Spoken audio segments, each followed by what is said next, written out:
Hi, I'm When We Wanna Be, and today let's talk about why the Persona series is cool. Okay, so I've had my fair share of RPGs, and specifically JRPGs. So I would like to think that I'm at least relatively qualified to talk about this subject just because my love for video games is rooted in JRPGs. I remember the very first time I saw a video game was Final Fantasy X. I had no idea what was going on or who the characters were. I actually didn't even know what the name of the game was, but it stuck in my mind pretty well. By the way, since it's coming out in HD soon, in December, I think, you should totally get it if you haven't played it yet or if you're a really hardcore fan like I am.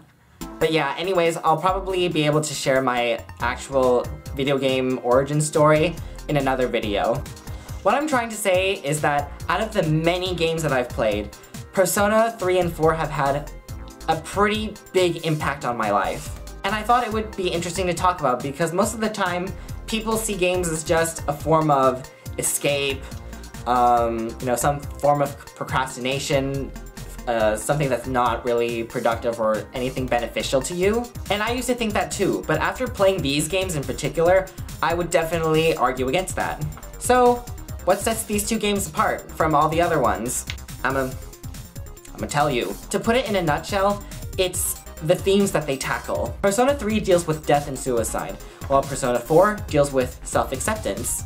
And I know that the Shin Megami Tensei series has dealt with pretty grand ideas consistently. Persona 3 and Persona 4 are just a lot more relatable though, because half of the game you're just a normal person trying to go to school and make friends. In both games, every character goes through their own personal struggles. Yukiko felt really trapped because everybody expected her that she was going to inherit the inn when she was older. Aiga struggled with the concept of what it means to be human.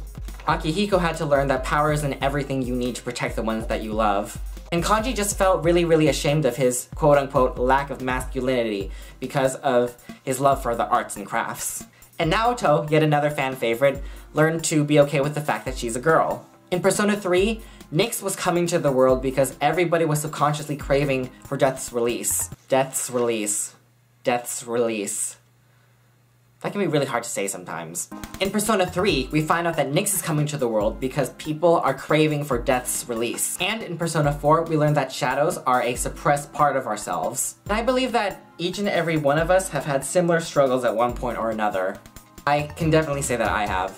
Both of these games made me look within myself, to be really cheesy. From Persona 3, I learned to never take life for granted, to always see it as a gift and to always make the most of it with the limited time that I have. We're all coming to an end sooner or later, so why would we wish for death when life is already so short? From Persona 4, I learned that there are always going to be parts of myself that I don't like.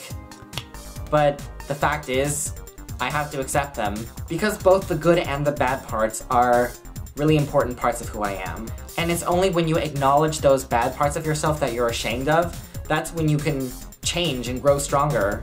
Persona 3 and Persona 4 are one of the few games that remind us that games can be so much more than just something to procrastinate with, or something to waste your time with. They have the potential to really influence the way that you view the world, and I just think that's really amazing. But what about you guys? Have you ever played a game that you just felt really changed you for the better?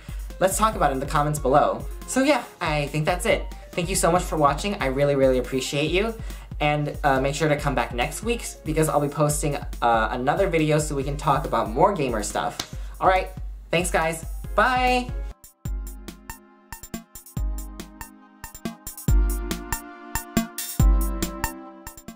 It wasn't until I finished recording this video that I realized how difficult it is to say Death's release when you're trying to say a sentence smoothly.